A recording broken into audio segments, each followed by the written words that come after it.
Hoy vamos a meternos de lleno en un estudio que, de verdad, parece tratar sobre algo súper específico, pero que esconde una lección enorme sobre cómo medimos el esfuerzo y la recuperación. Nos vamos a sumergir en un artículo del Journal of Sports, Science and Medicine.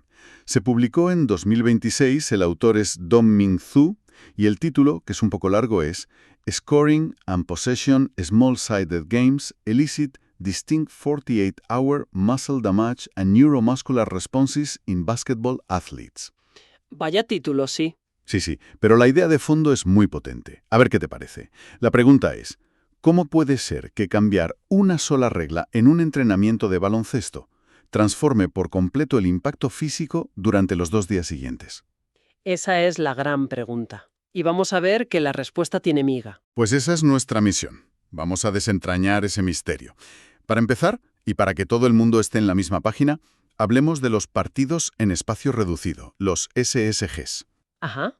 Son, vamos, el pan de cada día en los entrenamientos. Se reduce el campo, menos jugadores y se busca más intensidad. Combinan físico, técnica, táctica, todo a la vez. Son una herramienta genial. Exacto, son súper eficientes. El problema, o al menos el punto de partida del estudio, es que a menudo se meten todos en el mismo saco. Claro. Se asume que si los jugadores corren mucho y sudan, pues el efecto es más o menos el mismo. Pero, ¿y si no es así? ¿Y si un detalle tan tonto como poner o quitar las canastas lo cambia absolutamente todo? Y supongo que la clave va a ser esa diferencia entre lo que los jugadores sienten y lo que sus cuerpos dicen después, porque ahí es donde está la sorpresa, ¿no? Precisamente. Para investigar esto, Dong-Min Zhu montó un experimento muy inteligente. Es un ensayo clínico cruzado y aleatorizado. Vale, espera. Esas dos palabras suenan importantes. Cruzado y aleatorizado. Lo son y mucho. Aleatorizado es sencillo. Significa que el orden de las pruebas se hizo al azar. Pero cruzado. Cruzado es la clave. ¿Por qué? Porque los 36 jugadores que participaron, que eran de categoría sub-21, pasaron cada uno por las 3 situaciones. No es que un grupo hiciera una cosa y otro grupo otra. Ah, vale. Todos hicieron todo, en semanas distintas. Te comparas contigo mismo en diferentes escenarios. Entiendo. O sea, eliminas la variable de que un jugador sea, yo qué sé, más resistente que otro por naturaleza. Exacto. La comparación es mucho más precisa. Si hay una diferencia, sabes que es por lo que has cambiado tú en el entrenamiento, no por el jugador. Vale, clarísimo. Es como si la misma persona probara 3 platos diferentes en días distintos. Justo.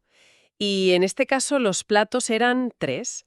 Primero, el SSG Basket, un 2 contra 2 en media cancha con el objetivo de toda la vida meter canasta. El clásico. El clásico. Luego, el SSG Possession, idéntico en todo, jugadores, espacio, tiempo, pero sin canastas. El objetivo era solo mantener la posesión. Vale.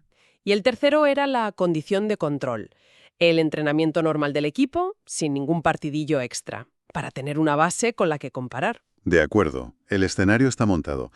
Pero, ¿cómo mides el desgaste? O sea, ¿cómo sabes de forma objetiva si un entrenamiento te ha roto más que otro? Esa es la parte central del estudio. Midieron 4 cosas clave, y en 4 momentos. Antes, justo después, a las 24 horas y a las 48. A ver. Primero es la creatina quinasa salival, la CK. Es una enzima que está dentro de nuestros músculos. Cuando hay estrés o daño muscular, las membranas de las células se vuelven más permeables y la CK se escapa a la sangre y de ahí a la saliva. O sea que es como un chivato bioquímico que te dice cuánto han sufrido los músculos de verdad. Es la analogía perfecta. Más CK en saliva, más estrés muscular.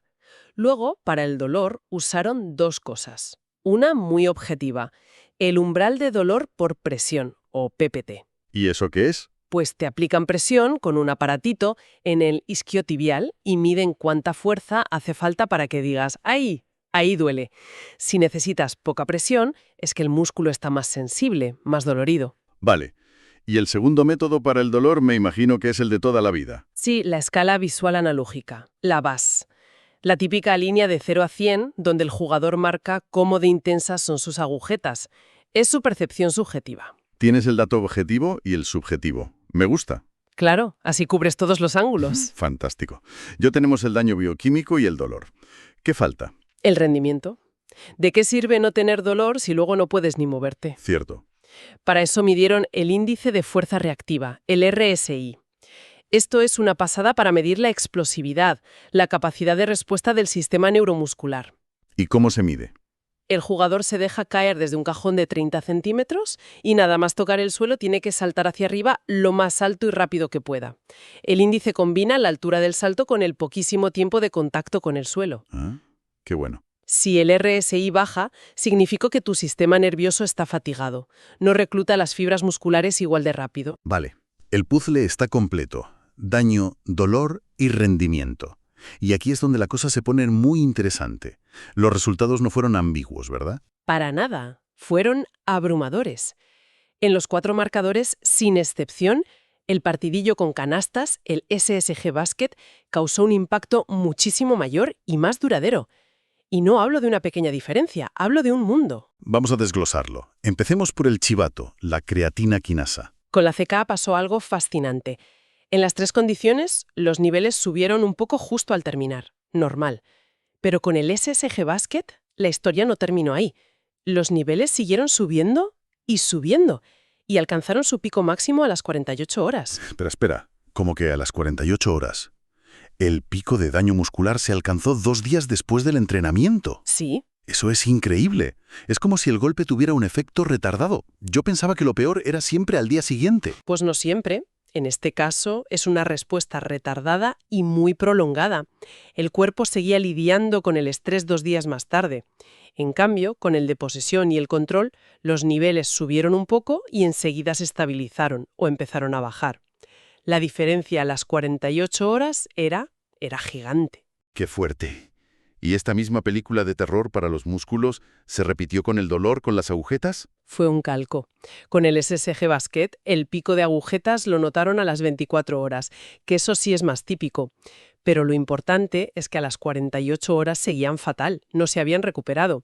Con el SSG Posesión tuvieron agujetas, claro, pero a las 48 horas ya estaban casi como nuevos, listos para otra. ¿Y el rendimiento? ¿La explosividad? ¿El salto? El RSI lo confirma todo. Justo después de entrenar, la explosividad bajó, en todos los casos. Fatiga aguda, normal. La diferencia, de nuevo, estaba en la recuperación. A las 48 horas, los del partidillo con posesión y el control ya saltaban casi igual que al principio. ¿Y los otros? Los del SSG Basket seguían con un déficit clarísimo. Su sistema nervioso central seguía, por así decirlo, apagado. No podían generar fuerza con la misma rapidez. De acuerdo. La evidencia es aplastante. El partidillo con canastas te destroza mucho más. Pero ahora viene la parte que para mí es la más alucinante. Ajá. Cuando les preguntaron a los jugadores justo al terminar, oye, del 1 al 10, ¿cómo de duro ha sido esto? ¿Qué dijeron? Que su percepción del esfuerzo, su sensación, fue prácticamente idéntica para el partidillo con canastas y el de posesión. Pero eso no tiene ningún sentido. ¿Verdad? ¿Cómo es posible que tu cuerpo esté sufriendo muchísimo más y tú te sientas igual de cansado? Rompe toda la intuición. Uno piensa que es un buen juez de su propio esfuerzo. Esa es la gran paradoja y la lección más importante del estudio.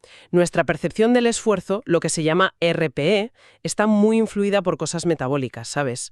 El corazón, la respiración. Claro, la sensación de estar echando el bofe. Exacto. Y como en los 2 partidillos se corría mucho, esa sensación era similar.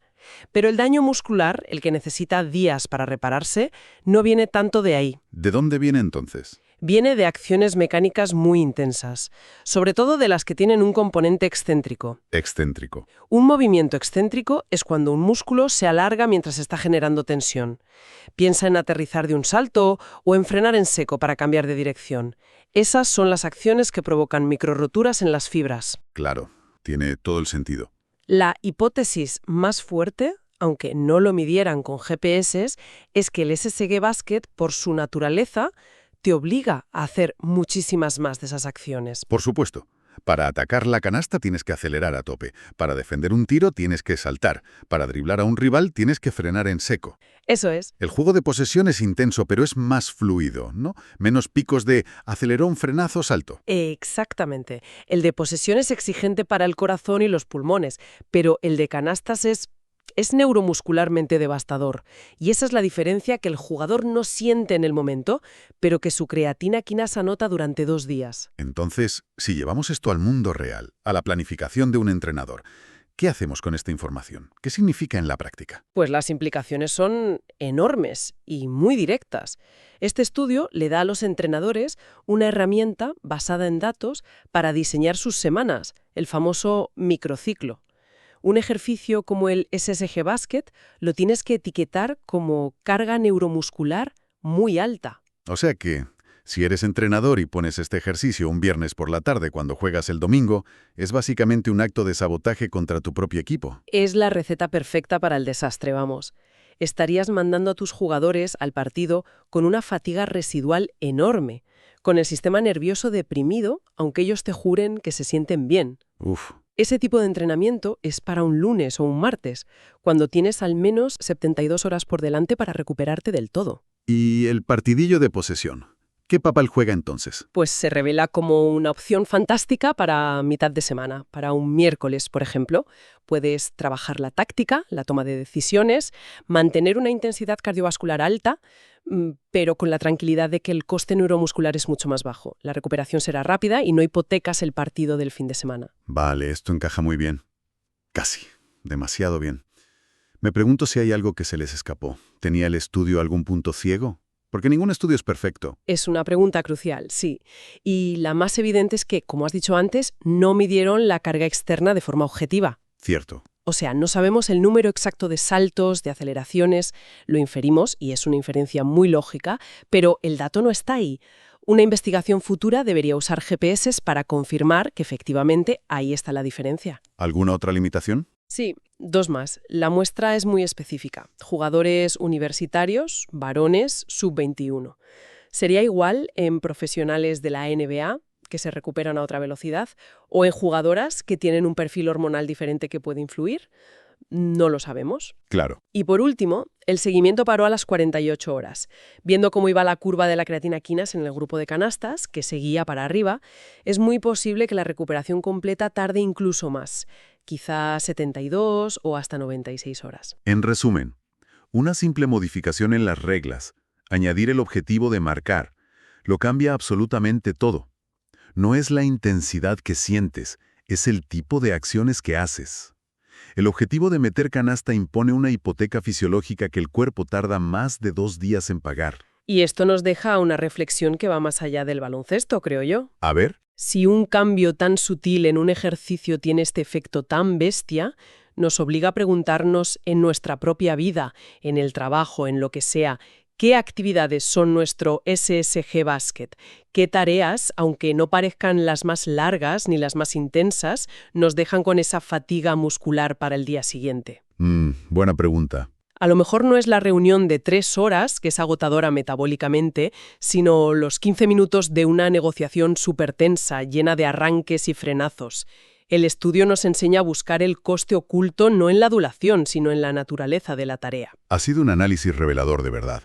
Para quienes quieran profundizar y ver los gráficos que son muy claros, recomendamos leer el artículo original. Lo repetimos. Scoring in Possession Small-Sided Games Elicit Distinct 48-Hour Muscle Damage and Neuromuscular Responses in Basketball Athletes, de Dong-Min Yu, en el Journal of Sports Science and Medicine. Una lectura muy recomendable.